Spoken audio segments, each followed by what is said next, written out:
3848.45 is equal to 2 into pi by 4. Diameter of pin हमने design किया 12 into tau. तो यहाँ से हम लोग क्या करेंगे, शियर स्ट्रेस को चेक कर लेंगे. 3848.45 into 4 divided by 2 into pi into 12. तो ये जो शियर स्ट्रेस डेवलप हो रहा है वो हो रहा है यहाँ पे 17.01 न्यूटन पर mm स्क्वायर, और MPa भी बोल सकते हो. न्यूटन पर mm स्क्वायर मतलब क्या होता है, MPa. तो इतना स्ट्रेस डेवलप हो रहा है जो कि अलोएबल स्ट्रेस से बहुत ज्यादा कम है. अलोएबल कितना है, 50 MPa तक कैपेसिटी है, और कितना डेवलप हो रहा है, ओनली 17.01. तो हम बोलेंगे हमारा जो डिजाइन है, design of pin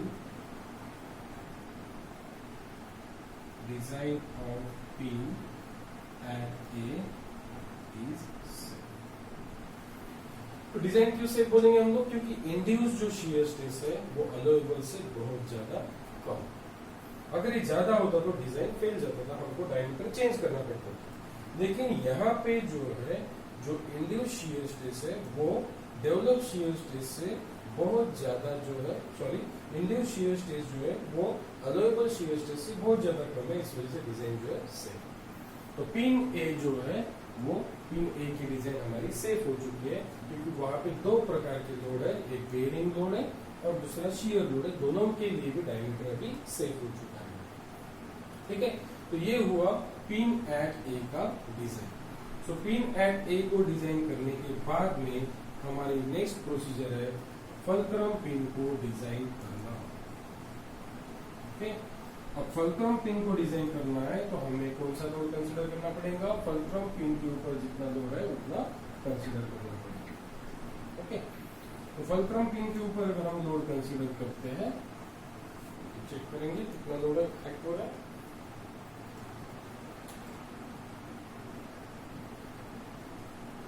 design of fulcrum pin.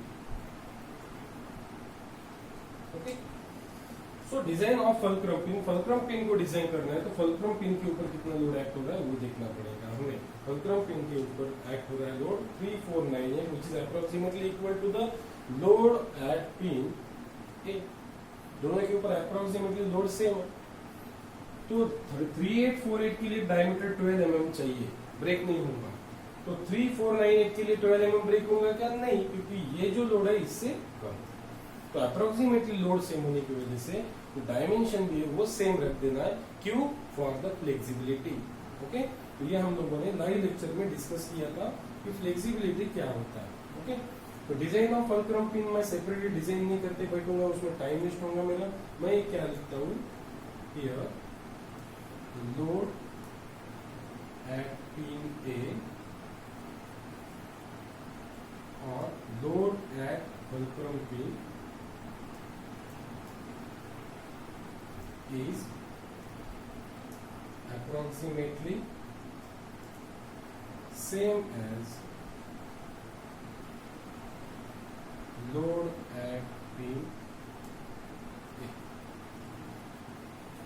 Okay, so क्या लिख रहे हैं हम लोग, जो फलक्रम पिन पे जो लोड है वो अप्रोक्सीमेटली जो है सेम है कितना, load at pin A.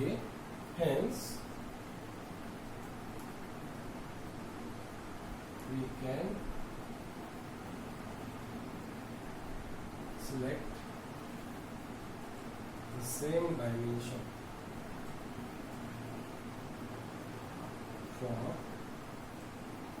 fulcrum P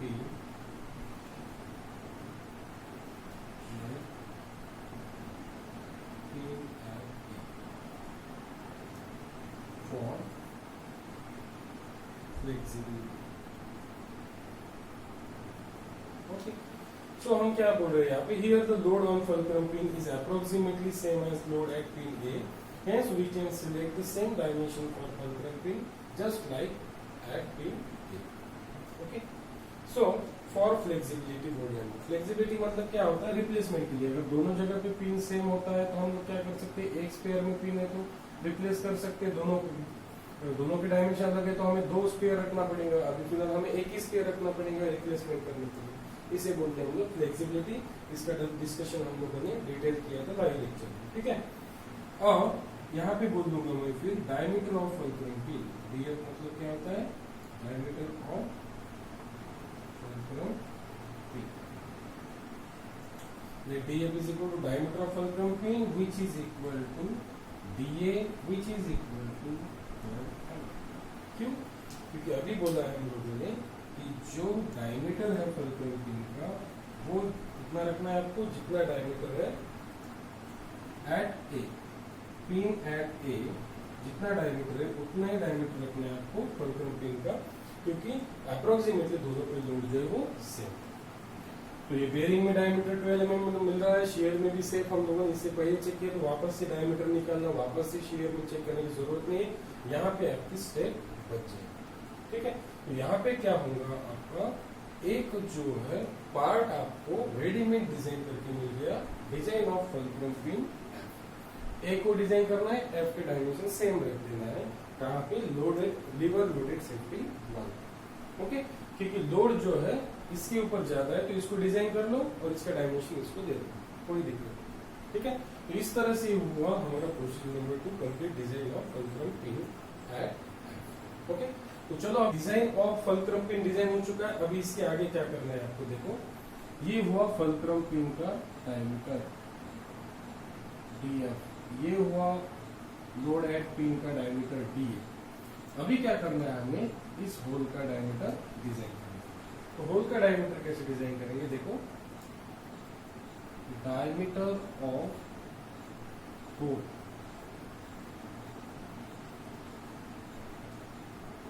diameter of hole को क्या बोल देंगे हम लोग, DH, ठीक है। तो डायमीटर ऑफ होल कैसे डिजाइन करना है ये बता देता हूं मैं आप लोगों को। डायमीटर ऑफ होल जो है ये कैसे डिजाइन करना है, कैसे फॉर्मूला बनाना है। ये suppose diameter of fulcrum pin DF, ये इस तरह से मैंने थोड़ा लार्ज में बनाया। अब इसके ऊपर क्या होता है, ब्रास बूश होता है। अभी ब्रास बूश क्यों लगाना है, क्योंकि पिन का और लीवर का डायरेक्टली कांटेक्ट नहीं होना चाहिए, वियर एंड टियर अवॉइड होना चाहिए। तो वियर एंड टियर अवॉइड करने के लिए ये जो ब्रास बूश है उसकी जो थिकनेस होती है वो कितना होता है, 2 mm। तो ब्रास बूश थिकनेस होती है 2 mm from this side, 2 mm from this side, okay. तो क्या मिल रहा है आपको, ये 2 mm और ये 2 mm मिल रहा है, okay. This is 2 mm thickness, this is also 2 mm thickness. तो डायमीटर ऑफ होल अगर हम फॉर्मूला बनाएंगे यहाँ से तो क्या मिलेगा हमें, diameter of hole DH is equal to DF plus 2 into 2, या फिर 2 plus 2 4 mm भी लिख सकते हो, ओके। तो डायमीटर ऑफ फुलक्रम पिन जो है वो है 12 प्लस 2 2s are 4, तो ये मिलेगा आपको 12 plus 4, टोटल इज 16। तो डायमीटर ऑफ होल जो है आपको कितना लेना है, यहाँ पे 16 mm का होल ड्रिल करना है और उसमें क्या करना है आपको 12 mm डायमीटर का पिन इंसर्ट करना है और उस पिन के ऊपर क्या होना चाहिए, ब्रास बूश लेयर 2 mm थिकनेस होना चाहिए। तो इस तरह से आपको design of fulcrum pin design करने के बाद में डायमीटर ऑफ होल का भी आपको डायमीटर ऑफ होल भी आपको फाइंड आउट करना पड़ेगा, ओके। उसके बाद में जो है बॉस का डायमीटर निकालना है। तो बॉस का जो डायमीटर है, जो ये डायमीटर ये होता है बॉस, ओके। तो बॉस का डायमीटर कैसे निकालना है, डायमीटर ऑफ होल हो जाने के बाद में निकालना है आपको डायमीटर ऑफ बॉस।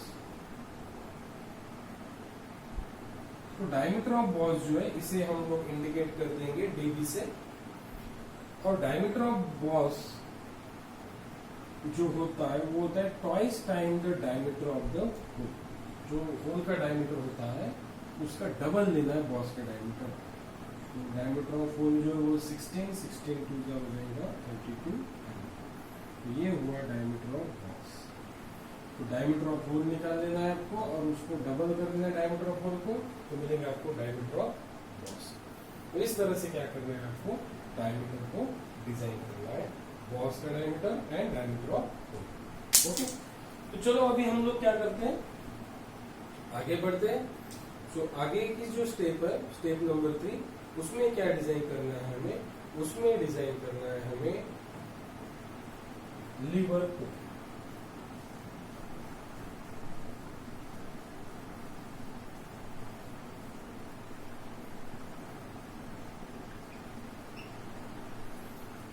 क्योंकि बी के ऊपर पिन लगाया नहीं है हम लोगों ने, तो बी को डिजाइन करने की जरूरत नहीं है। ओके, पिन जो है बी पे अवेलेबल नहीं है, तो design of pin at B हम लोग डिजाइन नहीं करेंगे, वहां पे पिन अवेलेबल नहीं है। अब किस चीज, कौन सी चीज बची हमारी, लीवर।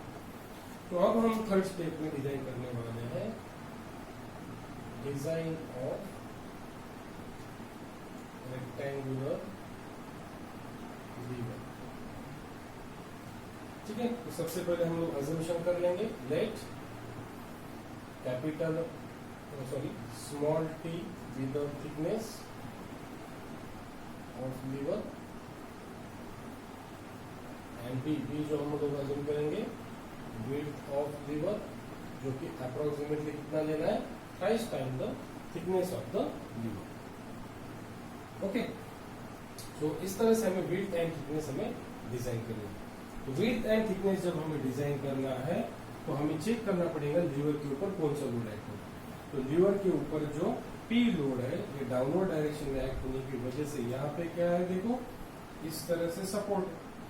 अब हम इस लीवर को डाउनवर्ड डायरेक्शन में पुल करेंगे तो क्या होगा, यहाँ से ये लीवर जो है बेंड होना स्टार्ट होगा इस तरह से। अब लीवर बेंड होगा तो यहाँ से क्या होता है, बेंडिंग में जो है इसके फेलियर के चांसेस बहुत ज्यादा, मैं यहाँ पे बार बार देता हूँ। तो बेंडिंग में जो है ये लीवर जो है ब्रेक होने के चांसेस है, तो हमें डिजाइन कर लेना पड़ेगा under which load, under bearing load, sorry bending load. तो सबसे पहले निकालना पड़ेगा आपको मैक्सिमम बेंडिंग मोमेंट कितना एक्ट हो रहा है। तो maximum bending moment on lever R is at section y1। तो मैक्सिमम बेंडिंग मोमेंट जो है कहाँ पे एक्ट होगा, एट सेक्शन y1 के ऊपर। क्या होता है maximum bending moment, maximum bending moment is equal to force, force कितना है P, force into perpendicular distance. तो परपेंडिकुलर जो डिस्टेंस है, यहाँ पे मैं नाम दे देता हूँ, यहाँ पे y, ये पॉइंट कौन सा y, और यहाँ पे क्या है A। तो डिस्टेंस जो हो जाएगा वो b टू y हो जाएगा, force into perpendicular distance b by. आप कोई भी नाम दे सकते हो, जरूरी नहीं y देना चाहिए, आप यहाँ पे x भी बोल सकते हो, z भी बोल सकते हो, कुछ भी बोल सकते हो, ऐसा जरूरी नहीं है कि आपने वहां पे नोटेशन वही देना चाहिए। ठीक है, मैं एक नेम ले देता हूँ y। तो ये जो by डिस्टेंस है, ये by डिस्टेंस कैसे निकालना पड़ेगा आपको, देखो थोड़ा ध्यान देना है यहाँ पे। ये by डिस्टेंस अगर आपको निकालना है तो सबसे पहले मैं क्या करता हूँ, ये FB जो डिस्टेंस है, FB डिस्टेंस में से यहाँ पे देखो ये कौन सा पॉइंट है A, FA माइनस कर देता हूँ। FB जो डिस्टेंस है उसमें से मैं FA माइनस कर देता हूँ। ठीक है, तो मिल जाएगा मुझे A से लेके B तक का डिस्टेंस AB मिल जाएगा। और इस AB में से अगर मैं AY माइनस कर देता हूँ तो मुझे मिलेगा कौन सा डिस्टेंस जो मुझे चाहिए BY। ठीक है, थोड़ा सा एक लाइन डायग्राम से बता देता हूँ यहाँ पे आपको। ये पॉइंट है हमारा F, ये पॉइंट है B, ये पॉइंट है Y और ये पॉइंट है हमारा A। ठीक है, तो हमें डिस्टेंस कौन सा निकालना है, YB, क्योंकि फोर्स कहाँ पे लगाया है, B के ऊपर। तो फोर्स इनटू जहाँ पे बेंडिंग मोमेंट सबसे ज्यादा होगा, कहाँ पे होगा, एट सेक्शन YY के ऊपर। हम लोगों ने पढ़े कैंटिलीवर बीम में, कैंटिलीवर बीम में क्या होता है, बेंडिंग मोमेंट इज मैक्सिमम है फिक्स सपोर्ट एंड जीरो है फ्री एरिया, हम लोगों ने पढ़ा। मैक्सिमम बेंडिंग मोमेंट कहाँ पे होंगे, जहाँ पे सपोर्ट। अब आप बोलोगे सर सपोर्ट तो ए के ऊपर है, लेकिन यहाँ पे क्या है, हॉलो पिन है, दैट्स व्हाई हमें बेंडिंग मोमेंट जो बेंड कहाँ से होंगे, पिन थोड़ा सा जो सर्कुलर पोर्शन है उससे बाहर से, मतलब वाई वाई से। तो क्या किया हम लोगों ने, ये डिस्टेंस जो है कंसिडर किया पहले कौन सा, FB। FB में से क्या किया मैंने, ए को माइनस कर दिया। एफ बी में से अगर मैं एफ ए को माइनस करता हूँ तो कितना डिस्टेंस बचता है मेरा, इतना, ए टू बी। ओके, ध्यान देना है, एफ बी में से अगर एफ ए माइनस करते तो कितना डिस्टेंस बचेगा, ए बी।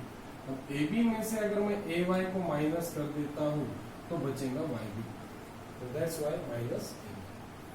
तो लोड जो है वो है 349.85 इंटू एफ बी जो है वो कितना है, दिख रहा है आपको बोर्ड के ऊपर 880 माइनस एफ ए कितना दिख रहा है हमें 80 माइनस ए वाई। अब ए वाई मतलब क्या है, यहाँ पे देखो, ए वाई मतलब क्या है, इस होल के डायमीटर का रेडियस है। तो होल के डायमीटर का रेडियस, तो होल का डायमीटर कितना निकाला था हम लोगों ने, होल का डायमीटर निकाला था हम लोगों ने 16, तो 16/2 करना पड़ेगा क्योंकि डायमीटर 16, इसका डायमीटर कितना है 16 है, तो इसका ये डिस्टेंस कितना हो जाएगा, रेडियस 8, 16/2। तो इस तरह से हमें मैक्सिमम बेंडिंग मोमेंट यहाँ से मिल जाएगा।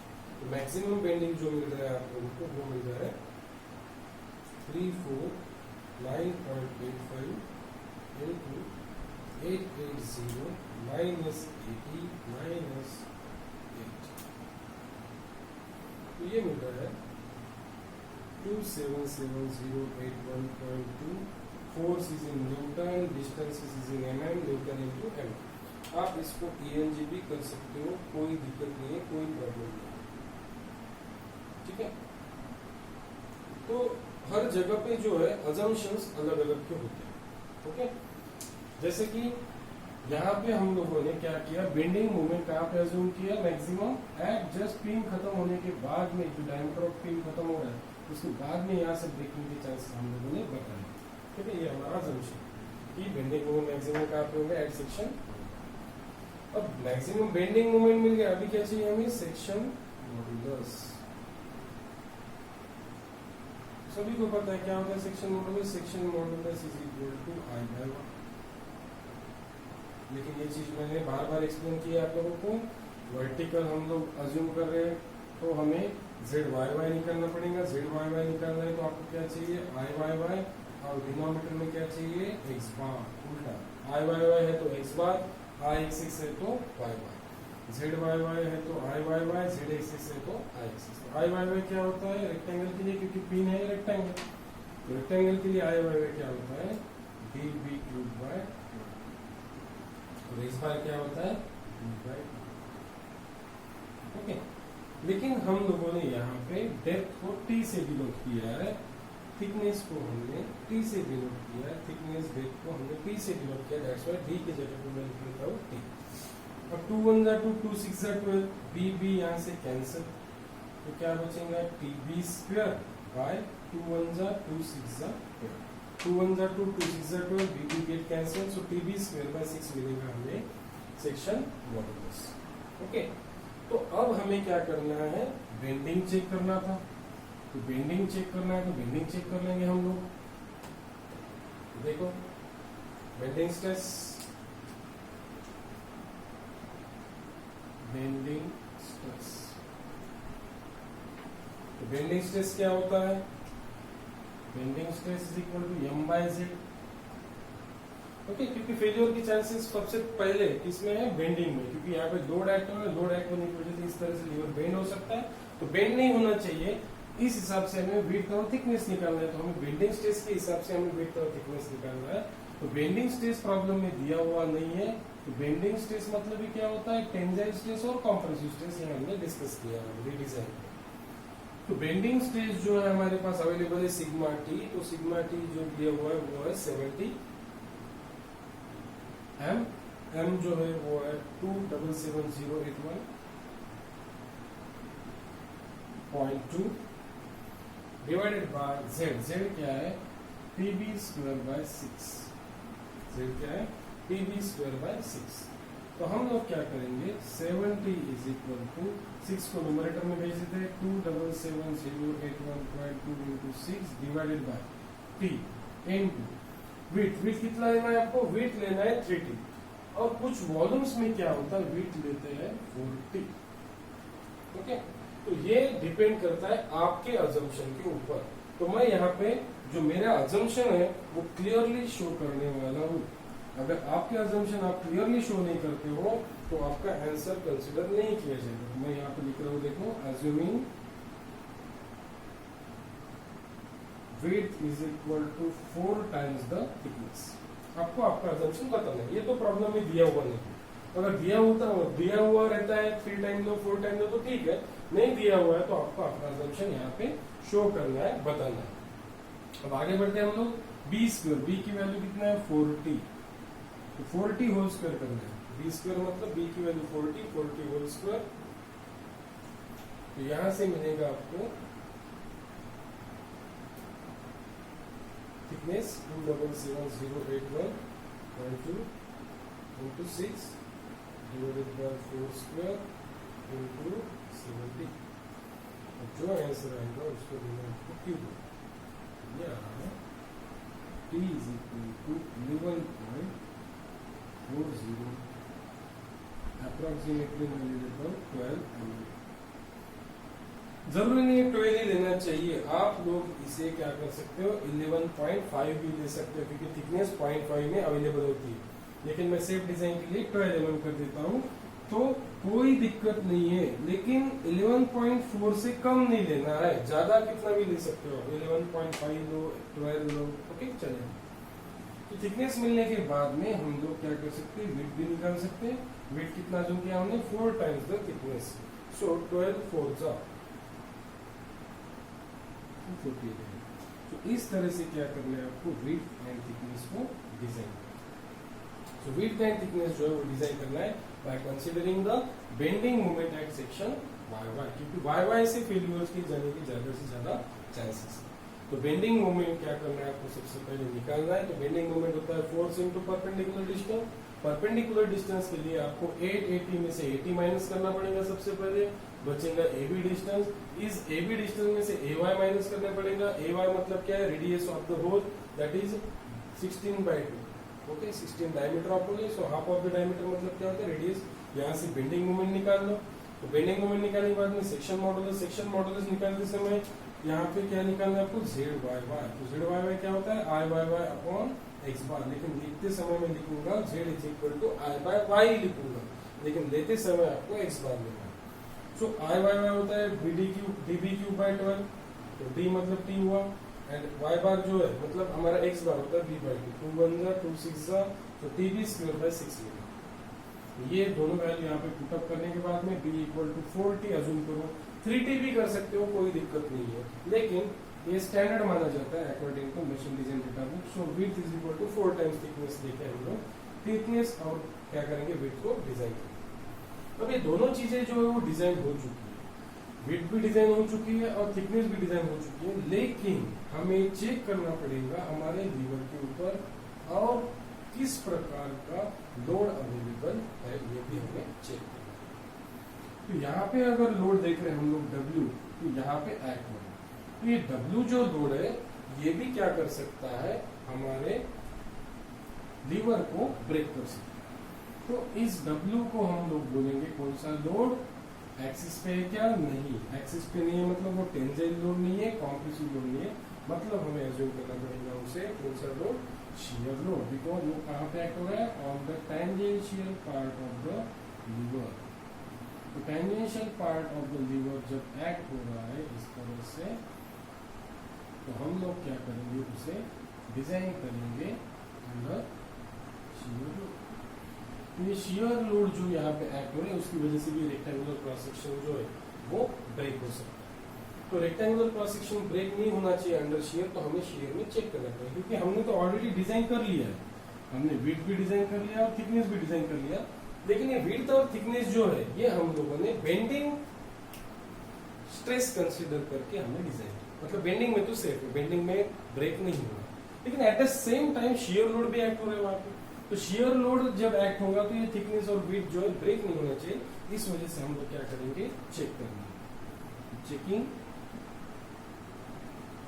लीवर इन शियर। तो क्या होता है, maximum shear stress. Maximum shear stress क्या होता है, shear load upon shear area. So maximum shear stress क्या होता है? shear load upon shear area. तो shear load जो है कितना एक्ट हो रहा है ये हमें चेक करना पड़ेगा. So shear load जो है यहाँ पे कितना एक्ट हो रहा है अभी हम लोगों ने देखा था, एक बार चेक कर लेते हैं वापस से.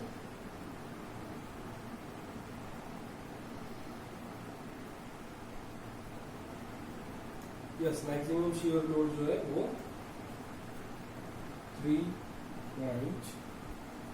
यहाँ पे लिखा हुआ 3.84 into 10⁻³ न्यूटन में किलोमीटर में. और एरिया क्या होता है? B into D. तो विड्थ हमने अभी डिजाइन किया, तो विड्थ हमने डिजाइन किया हुआ है कितना 48 और थिकनेस कितना डिजाइन किया हमने 12.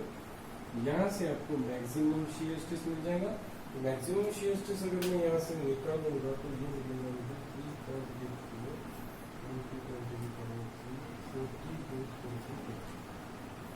ये मिल रहा है 6.66. और लीवर और पिन के लिए शियर स्ट्रेस जो है गिवन दिया हुआ है, कितना दिया हुआ है? शियर स्ट्रेस जो गिवन दिया वो दिया है 50 एमपीए. मुझे बताओ 50 एमपीए से ज्यादा है या कम है?